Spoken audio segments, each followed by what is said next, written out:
In the days before the great flood, long before kings and kingdoms rose on the earth, there were heavenly beings called the Watchers, divine angels appointed by the Most High God to observe and guide his newest creation.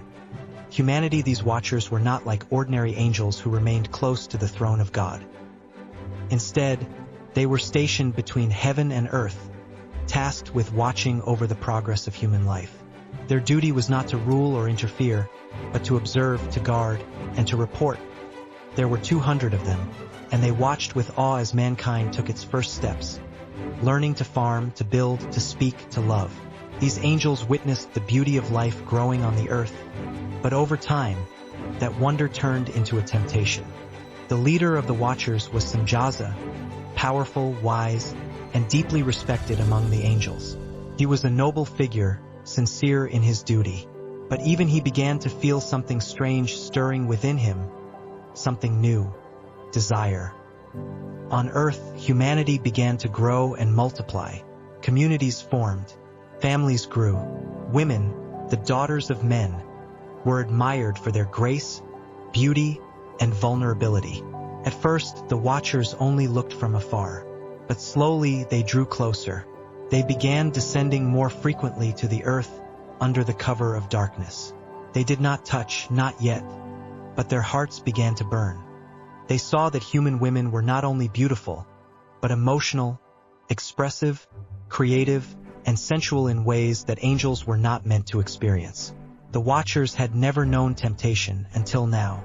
Semjaza saw what was happening. He saw the growing hunger in the eyes of his brothers. He felt it in his own heart, but he also knew the danger.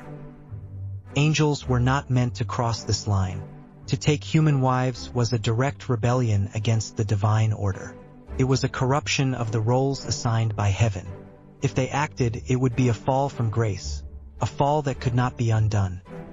Still, the temptation was too strong. Semjaza gathered the other angels on Mount Hermon, a tall and sacred mountain in the north, near the borders of ancient lands. There, under a darkening sky, he laid out the truth.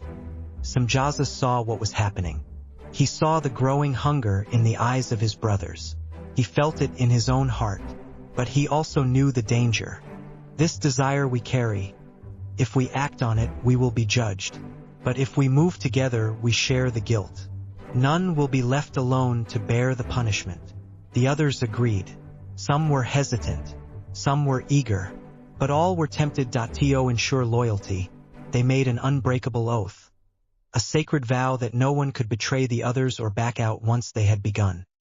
Together, all 200 angels swore the oath on the mountaintop, invoking the highest names, binding themselves in unity.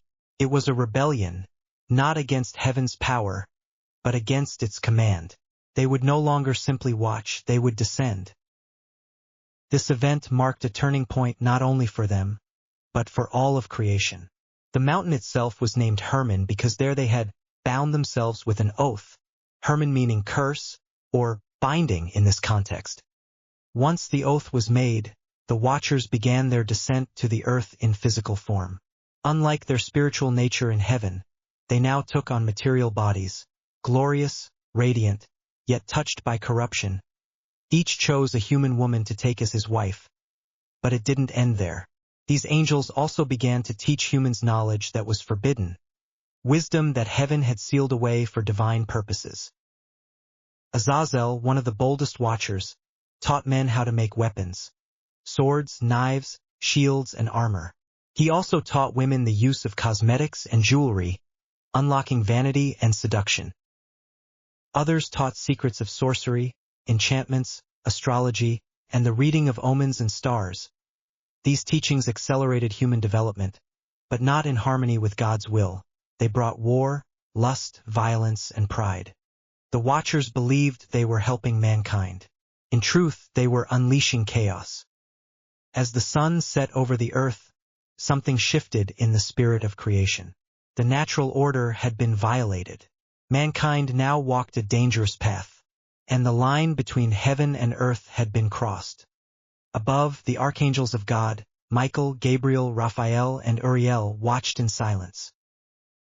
They did not yet act, but they had seen enough. the rebellion had begun. And so it was that those who were meant to guard creation became the first to defy its order.